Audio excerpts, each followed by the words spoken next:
Hello everyone and welcome to this Abaqus tutorial. This is the introductory video to introduce you to the Abaqus interface and how you normally use it for basic finite element models. So yeah, let's get started. So when you first open Abaqus, I must also note this is the 2016 version, as you can see in the left corner there. Now, so let's get started. When you open Abaqus, you'll be greeted with this little start session screen. For standard finite element modeling, you'll use the standard explicit model option, and that'll just go away, and the prompt down here will say model has been created. So that's just telling us we can get started at this point.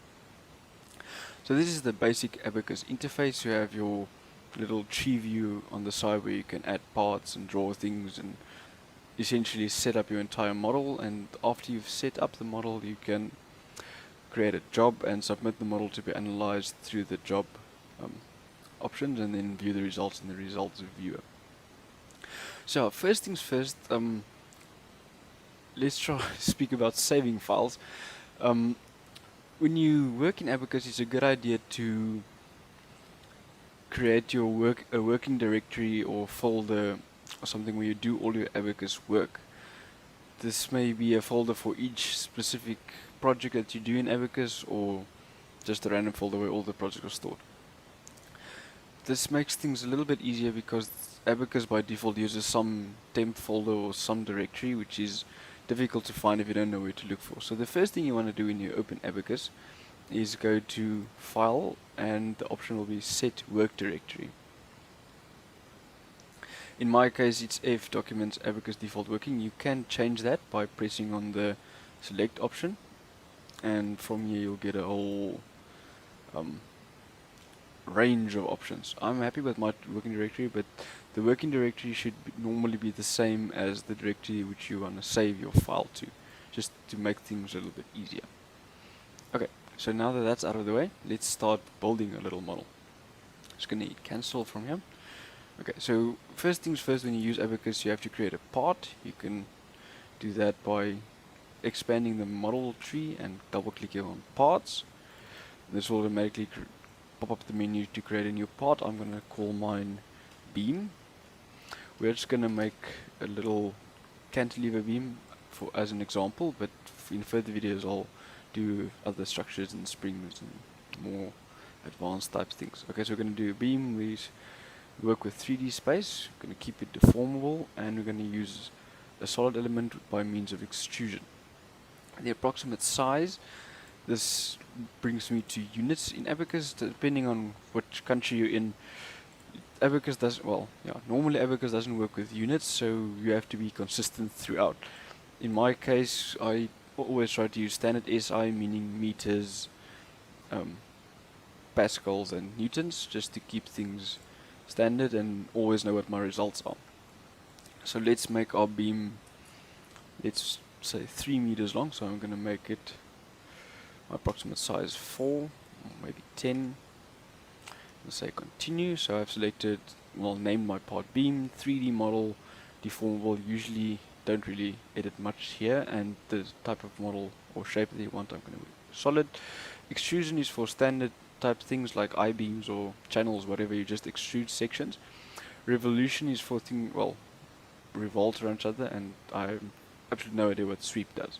Anyway, approximate size 10 meters, and click continue. Then you can draw on this nice thing, and usually start with a line or a rectangle. In my case, I'm going to go with a rectangle, which is essentially 4 lines. So I'm going to start off at the centroid, and the X and Y coordinates are indicated at the left corner. So I'm going to start at the centroid and draw my thing. Let's make, I said 3 meters, so let's make, see X is 3 meters, let's make it, 500 mils high, seems okay. Click OK, and there's my little drawing. I can just pan it a little to put it in the middle for you guys. And yeah, to check dimensions or something, there's lots of options here if you want to make arches or different things. And when you keep your mouse there, it gives you a little bit of a hint what's actually going on. So auto trim just trims lines, and also if you see this little black triangle at the bottom corner of a option in this plane, you can just click and hold it and more options pop up which you can use. Just a little thing to know. Okay, so for dimensioning, I want to dimension my lines. So add dimension, it's 3. If I wanted to make it 4 meters, let's say we made it 4.0 meters, and then it jumps that away, which is fine. I'm not going to really bother at this point, but you can move it, I think, with some, this is a translate tool, so let's move it just to, so the type of translate to do is going to do a move. Now, this prompt below the viewport is also useful to have instruction as to what you're actually doing in Abaqus. So I want to move this thing, select the entities to translate, we're going to select everything, and selection is in red, and done. I'm going to say start point, I'm going to pick that point, and then it asks me for pick an end point. I'm going to pick the origin, and boom, moved. Okay, and that's about it for my drawing, so I'm just going to click the red cross here, and I'm going to click done, because this is my only section I have, so click done, and now this thing pops up, which asks me for how deep do I want this thing. Let's make our thing 0.3 thick, so it's a 300 by 500 beam of 4 meters.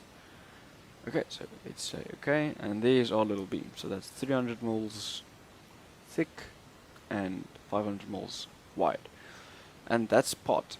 Now, this is just a little thing of our part. We still have to assign materials to it, so Abaqus knows the material properties, and we can create profiles, etc. So, yeah, you'll notice Abaqus actually gives you a nice idea on how to create a model. Start with part, then materials, sections, then you just continue downwards with this little list over here. So now we have created our beam. Now we need to assign a material to that, or assign a section for that matter. So you can click section assignments, then also select the regions to be assigned a section, so we select everything, and then we name that set beam. Sets in Abaqus is just like a set of selections, so it just keeps you like if I select the whole beam, I can name it beam. If there's different parts of a structure, I can give them different names, so it's easier next time when I want to select the whole thing. I can just pick the set beam.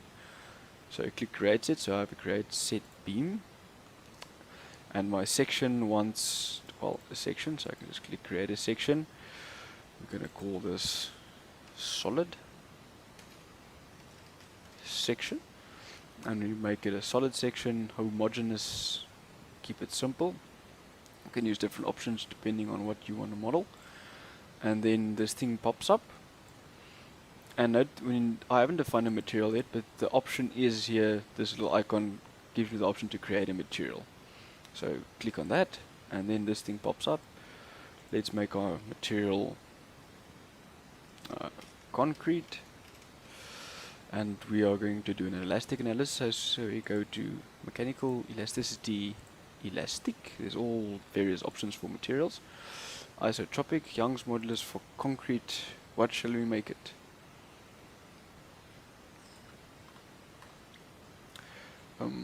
Let's decide to use what doesn't really matter at this point. Let's use 30 GPA. So we're going to go type 30, and E9 means 10 to the power of 9. So it's 30 with 9 zeros behind it, which indicates 30 gigapascal because I'm working in standard SI units, and Poisson's ratio is 0.3, argument's sake. So you given our material a name, you can give it a description. This got my, oops, can't give it a description. Let's say my made up concrete, whatever. Say okay, there's the description, now materials there, and click OK. You can also specify no compression, no tension, but we're not going to be bothered with that at this point. Click OK, and then by default it will select our section. If there's more than one section or material, you can select the preferred one from the drop down list. So we click OK. Now you see our beam turned this strange color, and that means a section has been assigned to it, which is great. The next step will be to mesh our little beam, and you do that by double clicking on the mesh option. So you expanded parts, expanded your specific beam, and double click on mesh, and this thing turns green. Now meshing in Abaqus, you must first seed the part, which identifies where it's going to mesh, and meshes, and the mesh option actually meshes the beam. We're first going to seed the part, so this is a seed part option. You can also go in the menu to seed part or edges, depending on what your needs are. If you have a little plain strain or just the beam edges, generally works fine. So I'm just going to click on seed part. Ask me for approximate global size. Let's keep it at 0.3. That means every 300 moles along this beam it's going to make an element, a final element, and the 0.3 is usually so it can get elements or divide elements in a certain direction. So curvature control, don't really worry about that at this point. So apply, and then you'll see these white little thingies popping up. Let's make the mesh a little smaller, so let's make it 0.2 rather.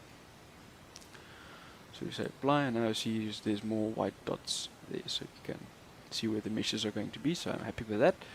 So okay, now the part's been seeded. Now the part needs to be meshed, and the below option says mesh. See the little black triangle there, so you can click and hold, and it gives us different options for meshing, like delete meshes and whatnot.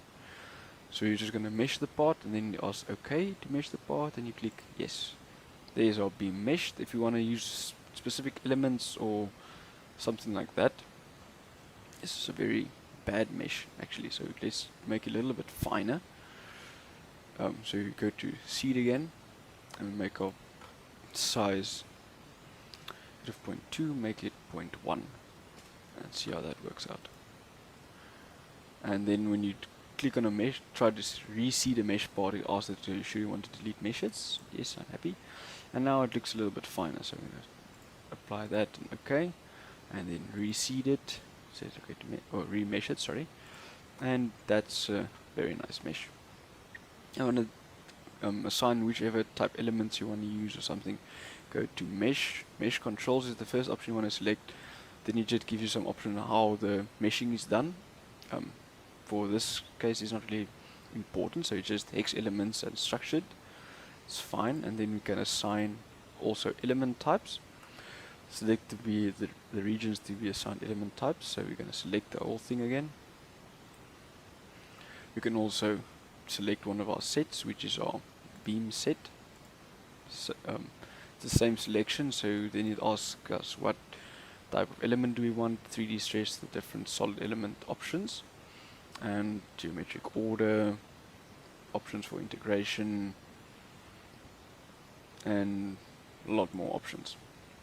And then the element name is defined there, C3D8R, 8-node linear brick, reduced integration, hourglass control. So yeah, that's standard stuff. You can change it here for different beams and such, like a Timoshenko beam or Euler beam.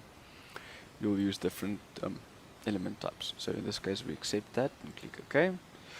So we dismiss that dialog, so our element type's defined, and that's fine. Okay, so now we've drawn our beam and meshed it. Now we need, okay, sorry for interrupting. Just for future reference, if you want to display node numbers, you can go to View and click on Part Display Options. This thing pops up. You can click on Mesh, and then you say Show Node Labels and Show Element Labels, and that shows you all the element and node labels. In this case, it's very bad because I've relatively fine mesh, but for single element sections it's actually quite nifty. So just so you know where that is for future reference. I'm going to remove that because it's a bit unnecessary to look at it at this point. Okay, so now we want to continue. So we have our beam, materials defined, meshing, section assignments, all that stuff done. Now once you've drawn all your parts and meshed it and all that thing, you should create an assembly. Now the assembly essentially takes all your parts and puts it into a single model. So if you have more than one part, or parts that fit together, you can all put them together and connect them using different connections and stuff like that. So open assembly up and click instances. Then it gives us this little thing. I want to create instance from parts, and when I have one part, so that's fine. So we click OK. Our parts there. There's different options for instances. You can create more than one and translate them and rotate them, all that things. In this case, that's sufficient for our little beam. Now we want to assign our loading conditions and our boundary conditions and whatnot. So you go to steps. Steps is just how, well, steps in how loading is applied. The initial step is typically where your boundary conditions are added, and then you create a second step by double clicking on steps, naming it load, and call it static general because it's a static load we are putting up in this example. There's various other options depending on what you are modeling. Click continue. Can give our step a description, so we call it load step. You don't have to insert anything there, it's okay by default. And you say okay, and now the steps are defined. With the steps you can go below, you see there's loads and BCs. You want to assign boundary conditions first, so you double click on BCs. This thing pops up. I'm gonna name it fixed support. Is in our initial step, and we say give it a symmetry, axisymmetry, incastray boundary condition. There's not really, symmetry, axisymmetry, incastray is very similar to displacement rotation. It's just the specific selection of displacement and rotations. So for example, if you want to fully fix something, you can use the incastray options. So I'll rather show you than just speaking about it. So fixed support initial. Click the first option, say continue. Now we want the section. So we want not that because we haven't selected what we want to assign a boundary condition to. For that I want to rotate my model a little bit because I want to put the thingy over there. So select regions, boundary condition, I wanted to put it on that face of the beam. So you say create the set, call it support set. You say done. Now the first option gives us all these options for the supports. So you can either pin it, incastray is fully fix it, and these are symmetry boundary condition. So incastray, using the incastray option fully fixes the thing. You could also use, so that's U1, U2, U3 is all the displacement degrees of freedom, and UR is all the rotational degrees of freedom. So we're going to fix all of those. And you see Abaqus shows you that they're all fixed at the nodal points. If you wanted to change it, we can delete it by right clicking and say delete. So we deleted that support, and we create the boundary condition again, this time selecting displacement rotation. So you just renaming it to fixed support, clicking continue. Now the regions, I defined my region or my set previously, so I go to sets, say support, and continue. Then it's already selected. Now it would ask us edit boundary condition, so I want to fix everything. You see the incastray option already had all these things prescribed for us. That's fine, so we say okay. Now the boundary condition is there. I'm going to rotate it back to where it should be. Okay. Now I want to put a load on, so you click on loads. Again, asks us for the step. Loads may only be created in an analysis step, so we click load and call it UDL. And I'm going to apply a pressure to this little beam on top.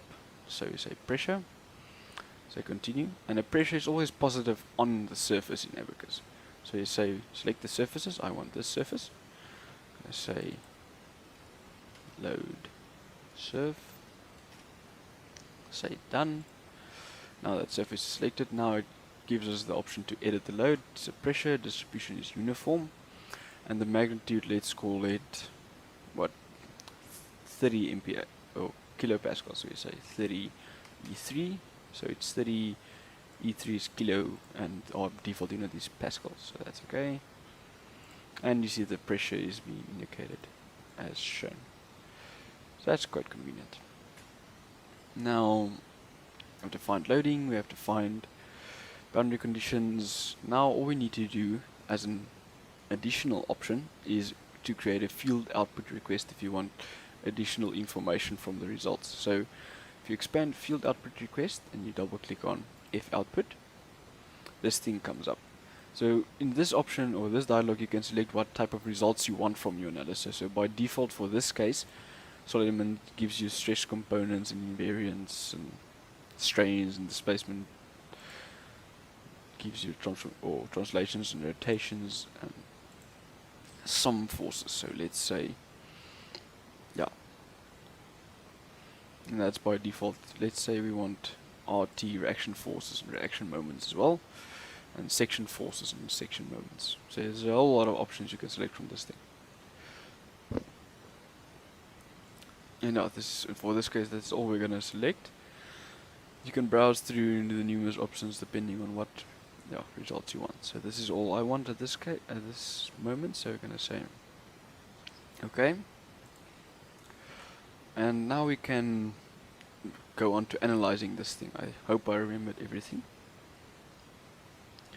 So for the analysis, you create a job. So you double click on jobs under the analysis tree. So name is, let's call it beam job. You say this is the model. So you say continue, and it gives us a weird type, well, not weird, but different options. So general, memory, and other options. Don't worry too much about this at this point. And you can give it a description if you want, but I'm not going to bother with that now. And you can say okay, the job's created. Now also below here it says beam job has been created. Now you can check what's being assigned as you go through by looking at this prompt below here. So now I want to submit the job, so you expand jobs. There's your little job. You right click and say submit, and it says submitted. You can also right click and select monitor, which just gives you information regarding how the job is running. I don't really look at it much, but if you want something. And warnings also, degree not active, can it be restrained, stuff. So this just gives you some indication on how the job is going and what errors are arising and so forth. And when it's done, you'll see in bracket it says submitted, then running, then completed, or aborted if there's some sort of mistake. Usually I forget to mesh something or assign beam orientation for beam models, but we'll get to that later on. So to view the results, we right click on the job and click results. And there's our beam. To see how it deflects, you can just click on plot deform shape, whoop, and there the thing actually, you can see it how it flips. You can actually select what you want to see. So for example, if you want a contour plot, you can double click on that thing. Also there's a little black triangle, so click and hold. You can see both instances. If you want to remove that, you click and hold, just select the undeformed one or just the normal deformed shape, depending on what you want. And you see this dialog or legend here shows you at the moment it's currently plotting the Messi's stress. If you want something different, you can click here. Up here is all the options you want to plot. So let's say we want to plot U, which is displacement, and then from here is different options. So U1, which is displacement in the X direction, and U2 is the Y direction.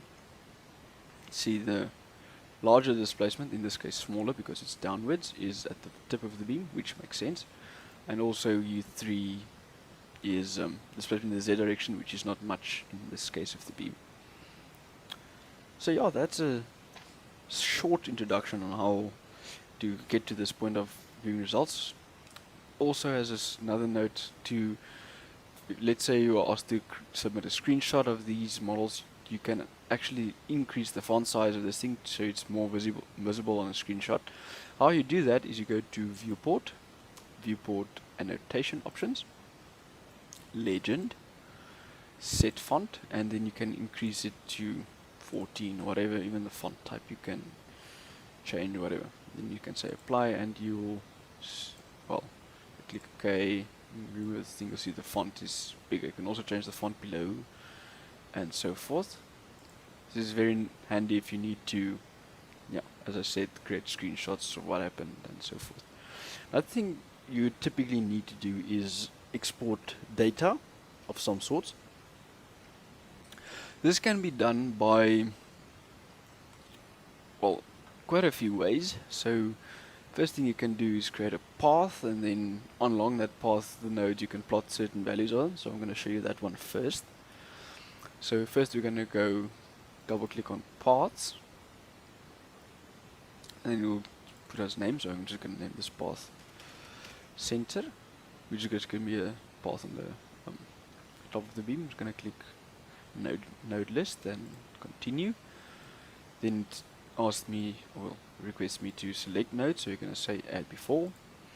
Then you can select that start node over there, and I'm going to select the end node over here somewhere. You can just see the orange dot is appearing, so I can select it. For selecting multiple things in Abaqus, you need to hold the shift key, and then click.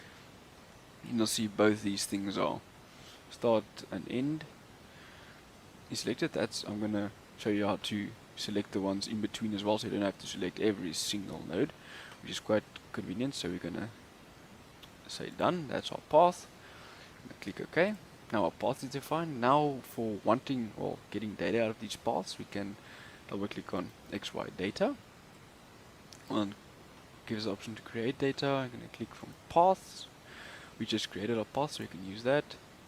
Then it asks that, well, by default selects the one path we do have. Model shape, typically use the underformed one, then it's easier to see, and also select include intersections. Then you can see it selects all the nodes or the elements in between, which is quite convenient. And X values, you can actually, well, depend when you want the X values to be on the true distance or other options. And then what you can do next is which data you actually want. So you can go to field output. You remember we created a field output request for what data we want out of the analysis. Now this is where you go reselect the actual values which you want. So let's say we want to plot displacement. So displacement is U, and let's say Y displacement is U2, and we can say that's apply and OK. In field output variable, it plots displacement in the U2 direction, and you can say plot, and there it plots our displacement in the Y direction for us in the little plot. Now if you want to export that to Excel, I'm just going to quickly show you how to do that. So I'm going to go and open Excel.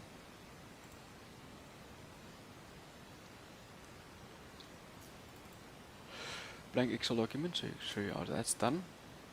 Say cancel, remove that window. Then you'll see on XY data temp1 has been created, so you can right click and say edit, and this thing pops up where all our points along that line has been created. So you can select all of them. We're scrolling down. I think Control A also works. Nope, I'm lying. Well, that works. You can click on the X column and then the Y column, or shift arrow to the Y column, which is quite nice. Then you can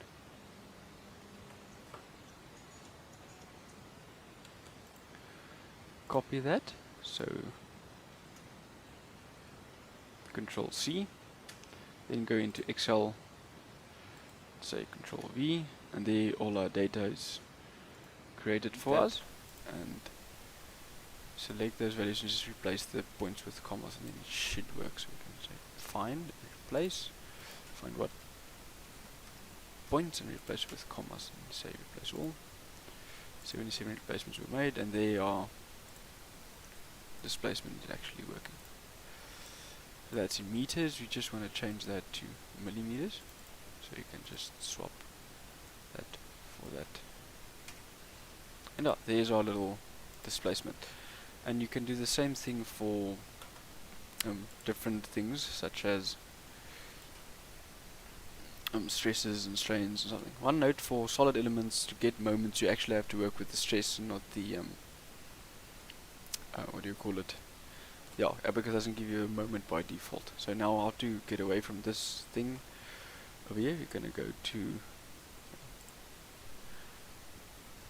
visualization, click there, then it goes back to our model. Let's say we want, another thing Abaqus gives you is a reporting option. So how that works, you can say report and say field output, and it gives you position unique nodal or element nodal, depending what you want. Then you can select different values which you want, and steps, it gives you different options. You can play around with that. So let's say you want the Mises stress and let's say unique nodal, that's probably a better option. Then it gives you the spatial displacement as well, so you can say U2 and the Mises stress. And I think that's about it. Write data, field output, comments, mix, match. Then when you say apply, the text display, the field output report was appended to file abaqus.rpt. Now that file is in the working directory of your Abaqus, which in my case was in that F. So now this is my working directory, so abaqus.rpt, you see this is the one I just created. So if you right click and open it with Notepad,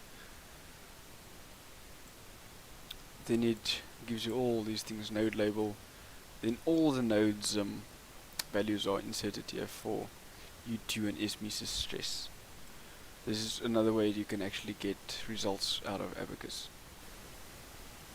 Sorry, one last thing is to save your model. So you go to File and Save As. Then select Model Database. Wherever you're working, you can say Beam 3D Take 1 or whatever you should call it, and then you say OK, and then it saves it as a .cae file. So in my Abaqus reporting directory, you'll see beam take1.cae is available there, and you can just open it, go file open as you would in any. I think that's enough for now. The next video will be on specific problems and how to, like for example, do springs and beam elements and stuff like that. So thank you very much for watching. I hope this video was helpful, and all the best with your modeling. Thank you.